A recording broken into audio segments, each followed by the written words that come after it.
Halo adik-adik, apa kabarnya? Semoga berada dalam keadaan sehat ya, khususnya kalian yang duduk di kelas 12. Nah, kali ini kita akan melanjutkan materi kita masih mengenai metabolisme, yakni proses katabolisme dan lebih mengkerucut lagi yaitu respirasi anaerob ya adik-adik. Nah, kita akan mempelajari mengenai fermentasi alkohol dan fermentasi asam laktat ya. Nah, pada akhir dari materi kali ini, kakak harap kalian nanti bisa memahami mengenai proses, hasil, dan perbedaan antara respirasi anaerob ini dari fermentasi alkohol dan fermentasi asam laktat ya. Oke, kita mulai saja ya. Kita awali dari fermentasi alkohol. Oke, kita buat saja di sini satu persatu. Fermentasi alkohol. Ini fermentasi alkohol biasanya dilakukan oleh mikroorganisme ya, oleh yeast, ragi atau kamir ya adik-adik, jadi golongannya jamur. Nah, kita lihat namanya fermentasi berarti dia tidak membutuhkan oksigen atau dia tidak memiliki oksigen ya di sini. Nah, ada molekul glukosa. Glukosa itu 6C, jadi punya 6 karbon C, atom karbon, 6 atom karbon. Nah, dia tetap mengalami glikolisis ya adik-adik. Jadi ada glikolisis. Nah, di mana glikolisis nanti akan menghasilkan 2 molekul asam pirufat. Nah, asam pirufat ini kan tersusun dari 3 atom C. Oke, makanya 2 kali 3, 6, pas ada 6 atom karbon dari glukosa yang nanti terurai ya adik-adik. Nah, kemudian glikolisis juga menghasilkan ATP ya, hasil akhirnya selain asam pirufat. Nah, ini dia. Pada kondisi ada oksigen, biasanya asam pirufat ini akan masuk dalam daur berikutnya ya, nanti masuk ke siklus Krebs karena ada oksigen di mitokondria. Nah, karena tidak ada oksigen, ini memang terjadi pada yeast ya adik-adik. Jadi, nah kita lihat asam pirufat ini akan mengalami dekarboksilasi. Jadi ada proses di sini, proses dekarboksilasi ya. Jadi ada D ini pengurangan. Jadi CO2-nya dalam atom karbonnya ini mengalami pengurangan dari 3 atom C nanti menjadi 2 atom C. Ini 2 atom C. Nah, berkurang dalam bentuk karbon dioksida adik-adik ya. Jadi kalau kalian pernah membuat donat, kalian akan melihat kok gembung adonannya karena ada gas karbon dioksida di sana yang terlepas ya. Jadi lewat proses dekarboksilasi. Ada enzim yang membantunya nanti enzim dekarboksilase ya.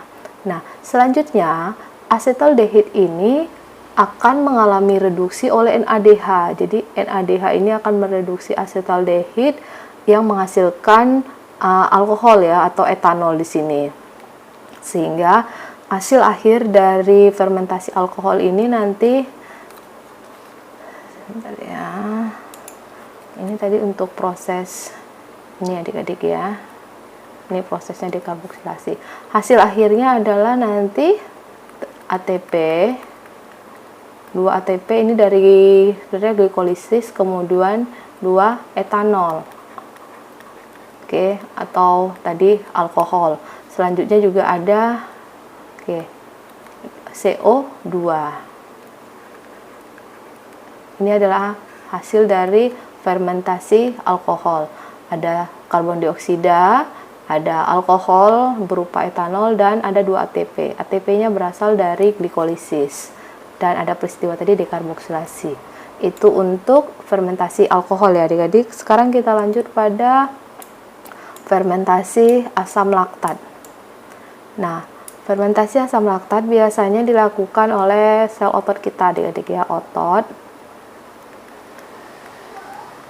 manusia bisa, otot hewan.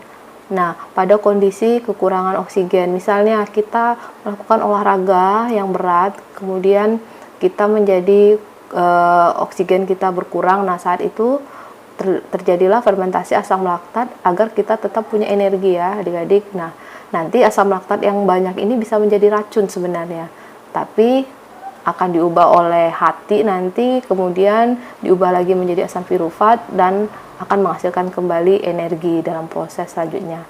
Tapi kita mulai dulu. Di sini ada glukosa, proses fermentasi asam laktat. Oke, glukosa tetap 6C molekulnya. Nah, mengalami glikolisis, tetap mengalami glikolisis, sehingga menghasilkan 2 molekul asam pirufat, 3 atom C ya adik-adik ya. Nah, asam pirufat dan ATP, tetap ada ATP di sini yang dihasilkan. Selanjutnya, asam pirufat ini akan direduksi oleh NADH, jadi direduksi oleh NADH membentuk 2 molekul asam laktat ya. Jadi ini asam laktatnya.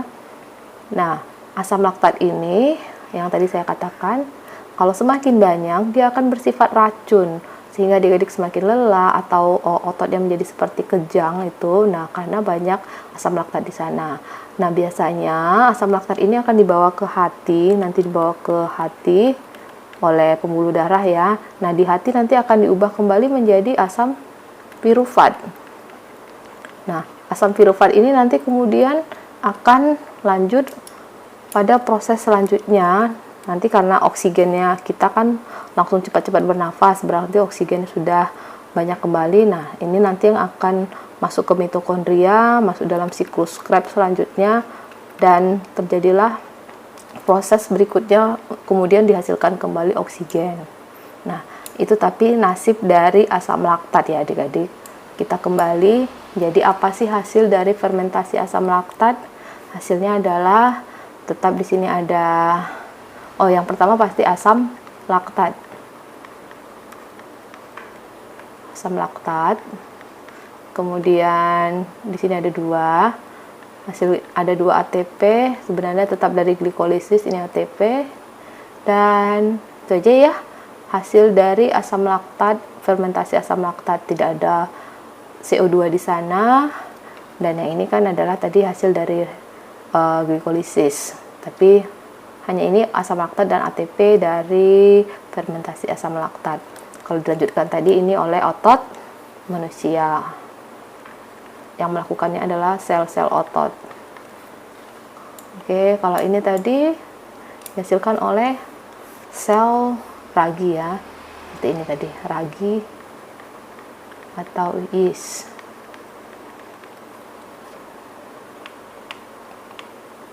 Nah, oke adik-adik, itu saja yang kita bahas mengenai fermentasi alkohol dan fermentasi asam laktat. Adik-adik sudah paham proses, hasilnya bagaimana, dan perbedaan keduanya.